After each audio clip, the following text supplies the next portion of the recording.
Welcome to Phil Wilson Chats with Celebrities. And here is your host, Phil Wilson. Bond girl, Northern soul pioneer and smooth jazz singer-songwriter Susie Vanner is a Renaissance woman who in 2024 continues to defy the odds, much like she did at the start of her career, breaking glass ceilings and confounding conceptions.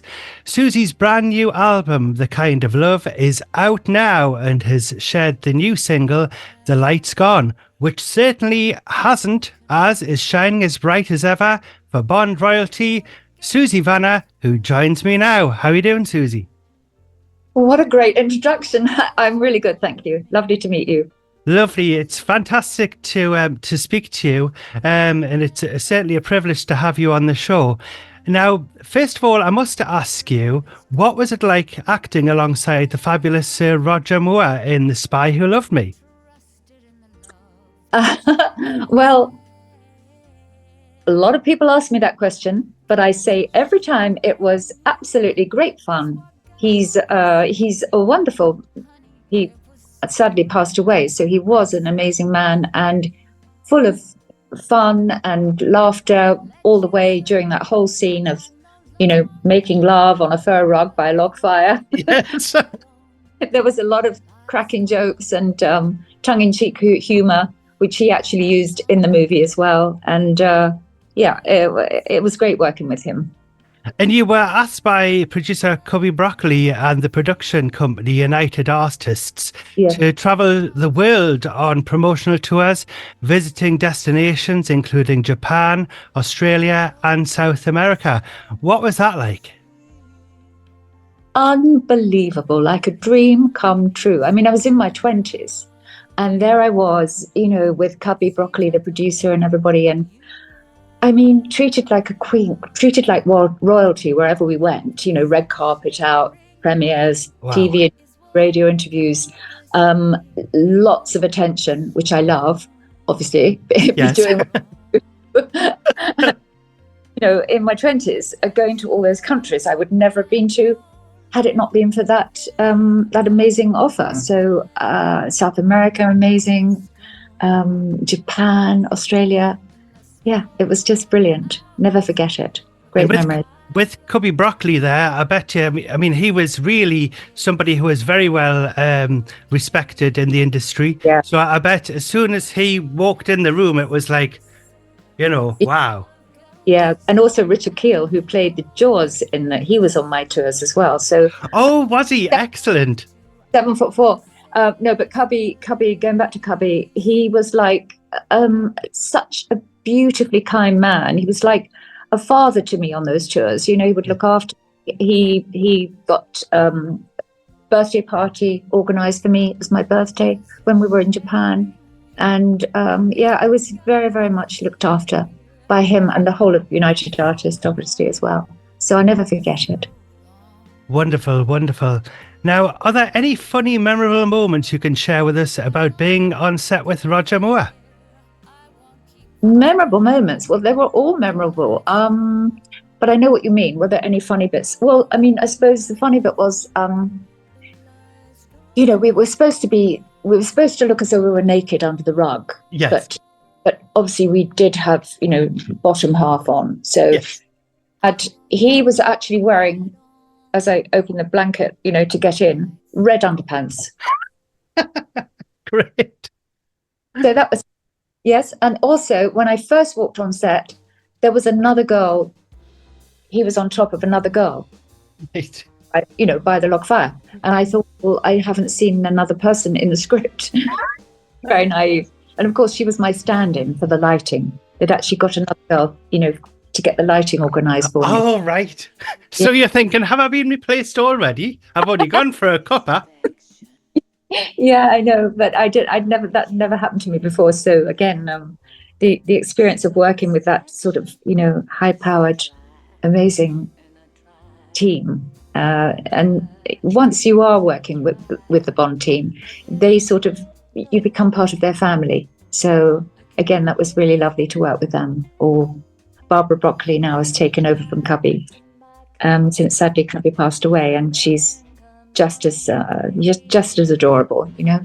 And she's wonderful as well, how she's carried on the franchise as well, because it's as popular as ever all these decades on. Yeah, absolutely. I'm immortalized forever. You certainly are, yes, on DVD, Blu-ray, download, everything. Yes, I'm very honoured. Did they ever make a like a little figurine of you that they sold in the shops back then? Like they did with the Star Wars figures? Oh, yes. No, I don't think that happened. If I did, I would have got one. I would have had 20 in my house, you know. They would do with a packet now, wouldn't they? With a free rug. Yeah. Free miniature rug there. And one of you and Roger, and then you could just play about with this. Hilarious. Yeah. Maybe one of the figurine companies like Mattel or something may jump on board with that one. Excellent. Now, did you know this, that Roger was a fan of great music, and one of his favourite songs was from his great friend Frank Sinatra, One for My Baby, which he once said in an interview, "It touches me deeply because I've actually been in bars with Frank having one more for the road." Is that a song that you may add to your set list in the future? Oh, but I've never heard of that little anecdote before. Maybe, yes, it's a new thought. Could happen. Because wouldn't that be like a bit eerie? It would be like, you know, I'm singing one of Roger's favourite songs, and I was, you know, in a Bond movie with Roger Moore. Yes, I'll make a note of that. Thank you. Yes, definitely keep a note of that. Well, watch out for that one. One for My Baby on your next album, probably, from Susie Vanner. Now, after acting in The Spy Who Loved Me, you continue to enjoy a successful film career, acting in films such as Nighthawks opposite Sylvester Stallone and A Man Called Intrepid with David Niven. What was it like acting with Sylvester Stallone and David Niven, as they both have totally different styles of acting? Well, Sylvester Stallone actually directed that movie, Nighthawks, and he asked my agent that he could meet me in his hotel room at the Dorchester to maybe cast me in one of the parts in Nighthawks, which I was rather, as you can imagine, worried about, to go to someone's hotel room, particularly of course, Stallone at the time, who was actually known for being, rather being a playboy at the time. Yes. So I took my mum again, because my mum, I used to take quite a lot of the castings with me, and she sort of was in the bar downstairs waiting for me and making sure everything was okay. And actually, everything was okay, because he was delightful, very respectful. He had a team of other people in another room and he took me into his living room in the suite he was in at the Dorchester. And he just basically sat me down and we talked, we chatted, and he said, "Can you ad-lib?" And I said, "Well, yes, what do you want me to ad-lib?" And he told me, and I did that, and we had a bit of a laugh. And then he wanted to look in the mirror with me, and I thought, well, why does he want that? And it was just because he's actually quite short. Did you know Sylvester Stallone is only 5'9"? Yes, he is, and everybody always looks bigger on screen. Yeah, exactly. So he wanted to just check that he was not too much, was not shorter than me, or too short in relation to me and the filming. So that was quite funny, and to work with him was a dream. I mean, he was a great director, and the part was great, and I feel honoured that I worked with him. And David Niven, what was he like? Because he was a totally different kind of character, wasn't he? Oh, well, he was old school. I mean, my mum absolutely adored him. We used to watch all his old movies, and I was very honoured to meet him, and he was just as I imagined, very, very charming, very, very respectful, and treated me very kindly on set, really lovely. And he had a great sense of humour here as well. Yeah. It was a great film. It was a great little piece to do. And I was dressed in a 1940s, costume, because it was about the decoding system in the war. Right, okay. Yeah. Excellent, wonderful. Now, as well as being a successful actress, you are also an accomplished vocal artist and recorded 6 songs for RCA Records alongside well-loved singer-songwriter Chris Andrews. Among them was Don't Pity Me, which is now considered a Northern Soul classic, with copies of the original record known to sell for £1,000 each. And I've had a look, and yes, that is quite right. Now, I've read you're a big fan of Northern Soul and dance music and dance movement that originated in the 1960s in the north of England and the Midlands, and is still very even popular today. Now, that kind of love, your brand new album, follows on from and expands upon your debut in These Shoes from 2020 and features original, immensely personal songs that are lush, slick slices of smooth jazz and delicate, classy pop. The album was recorded by Grammy award-winning Kipper Eldridge, and alongside the original tracks written by Susie and yourself, and some co-written with Judy Zook. The LP features some choice covers: Feel from Robbie Williams, Earned It from The Weeknd, The Rolling Stones' Satisfaction. What was it like writing this album and co-writing with Judy Zook? And is there any Northern Soul on there? Well, what was it like recording? I mean, amazing writing with Judy. Judy actually became a friend because she was introduced to me by Kipper. She was a friend of Kipper's, and we got along really well, and we became friends, hence the writing together, and it was amazing writing with her. She's so amazing. And also with Kipper as well, producing for me, Grammy award-winning record producer, was a dream. I forgot what your question was now, sorry. I know, because there was too much information there, really. But yes, I was just going to ask, what was it like writing in this album and co-writing with Judy Zook? Well, it was just a dream come true, really. There I was, writing with Judy Zook, top singer-songwriter, and working with Kipper, Grammy award-winning record producer. And I'm a little girl from Romford, Essex, and I didn't dream that that would ever happen to me. Because Judy Zook is very, very good at her writing, and her vocals are absolutely fantastic, like yourself, Yes. Susie, as well. Now, the album features some great tracks, including a cover of the Rolling Stones' Satisfaction, which I mentioned earlier there, which is in your own jazzy style. Are there any other tracks that you particularly like performing on the album? Oh, goodness me. I love Earned It by The Weeknd. That was something I really enjoyed because I produced a video with Kipper and my photographer. We did it, there's just the three of us working in a studio. And the whole experience was amazing because I love that song. And, you know, I was able to wear a beautiful black sexy dress. And, you know, the video is out on YouTube, I think, now. And that also released, so that's one of my favorites. Also Feel, Robbie Williams song that I turned into my version again, which I think turned out really well due to Kipper and his producing, and Guy Barker, who's the arranger on my album. He's one of the best arrangers around, again a friend of Kipper's. So I just loved the whole experience, really. I mean, there are so many. Satisfaction, of course, because the Rolling Stones was one of my favorite bands of all time when I was at school, and I just feel honored to have used that song and made it into my own, made it jazzy, and I think it's turned out quite well. Hope everyone loves that. And what else? Well, all the ones I wrote really with Judy, very poignant and very meaningful, and they mean a lot to me. And The Light's Gone in particular, you know, it's out now, and it's just got a lot of meaning behind it that is about my life and how, and really the reason why I started singing again. Yes, it sounds beautiful as well.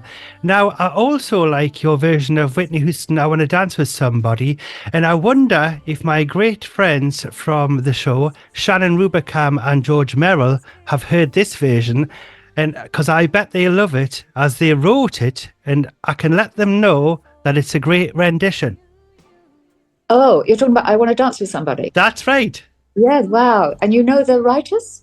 Yes, indeed. Yes, I interviewed them on the show last year. It was probably just about a year ago. And we were talking about all the songs that she wrote. And yeah, they wrote I Want to Dance with Somebody for Whitney Houston. Yeah. And yeah, that's Shannon Rubicam and George Merrill. So I'll have to let them know that you've sung their song, and then they can tell you what they think of it, because I think it sounds great. Oh, thank you. Yes, again, I loved singing that as well. I mean, anything about dancing, and it's just very poignant, the whole meaning of the song as well for me. Yeah, dancing is my joy, and singing. Of course. Now, getting back to the Northern Soul, what got you into the Northern Soul then, when you released your records with RCA? Well, I didn't even know they were labelled as Northern Soul, because I don't think they were at the time. They were just songs that Chris Andrews wrote. And again, he used a full orchestra in the studio recording me. I was a little girl, 19. I was quite young in the head, and I was very, very shy and very nervous. And they weren't heavily promoted, so I kind of forgot about them in a way. I mean, I went and worked as a session singer to earn money, because I wasn't earning any money. Yes. After having them and been excited. So it wasn't like now. I didn't get heavy promotion and radio interviews and everything. I just went on to session singing, and then through the session singing, I met my photographer boyfriend, who took my photos along to my film agent, and then I went straight into filming and being an actress after that. Wow, well, that's how you see those records are flying off the shelves at £1,000 each. I know. Well, I didn't even know. A friend of mine called me, who's in the music business, and she told me about that. I didn't even know. Excellent. I know you could have had a cupboard full there. I could have what? You could have had a load of them in the cupboard there, and you could have went, right, this is a treasure chest here. Let's get them sold. Yeah. Yeah. Excellent. Yeah. Great music it is as well. Now, the vinyl revival is upon us. So I must ask you, what is your favorite vinyl record you have ever bought? And if you had a turntable beside you, what record would you play for me? Well, what, in vinyl? Yeah. Do you mean an older record? That's right. It can be anything at all. It could be the first record that you ever bought, or first record that you ever played, or something that you think, I'll take this off the shelf and I would play this for Phil. Yeah. Probably one of the Beatles songs, all of them are beautiful, beautiful songs. So, and I used to play them a lot, along with the Rolling Stones ones. Were they on vinyl? They were on vinyl, weren't they? They originally? certainly were, yeah. So, Rolling Stones or Beatles. It's hard to choose one, isn't it? Really, because they're all amazing songs. They certainly are. So you would probably have maybe something like Strawberry Fields, maybe by the Beatles. Do you think? Oh, Michelle, my belle, that one. I love that one. Wow, that's a really good one. And would you go for Satisfaction by the Rolling Stones, or would it be something else? Yeah, I loved that. And I loved their very first, what was their very first record that came out? The Rolling Stones. I love that. Oh, I can't remember. Would you believe it? I'd have to consult my Guinness Book of Hit singles somewhere. Or somebody that's listening, let us know. That's right. Let us know. Drop us a message. Yeah. Now, I know that I played it a lot. Yeah. Now, do you have any future projects that you could tell us about? Well, nothing's planned. I'm just going to carry on doing what I'm doing, and recording and writing songs, and hopefully doing some live gigs. But nothing is actually in concrete at the moment. And where can listeners find your music? Have you got a website there? Yeah, I've got a website, and it's on the usual avenues. Spotify, Apple Music, all the rest of them. And is it susievanner.com? Susie Vanner, yes. Susie Vanner, I'm the artist. And yeah. Fabulous. That's where you can look up Susie. And are you on social media? Can people follow you on there? Yes, on Susie Vanner Official, and I'm on Facebook, and so I'm on everything, really. Fabulous, fabulous. Now, finally, Susie, unfortunately, we've run out of time, but can you stick around after we've had our little chat? Finally, could you please introduce your latest single, The Light's Gone Out, which it certainly hasn't for Susie Vanner, taken from your new album, The Kind of Love. Yes, this is now, I'm going to be playing The Light's Gone, and I hope you're going to love it. Susie Vanner, thank you so much for joining me on the show, and I'd like to wish you all the very best. And would you like to come back on the show again, or have I frightened you away? Oh, you've definitely frightened me away. I mean, come on. Silly, of course I'd love to come on your show. Excellent. So we'll catch up with you soon, and all the best. And here is The Light's Gone from Susie Vanner. All the best. Thank you.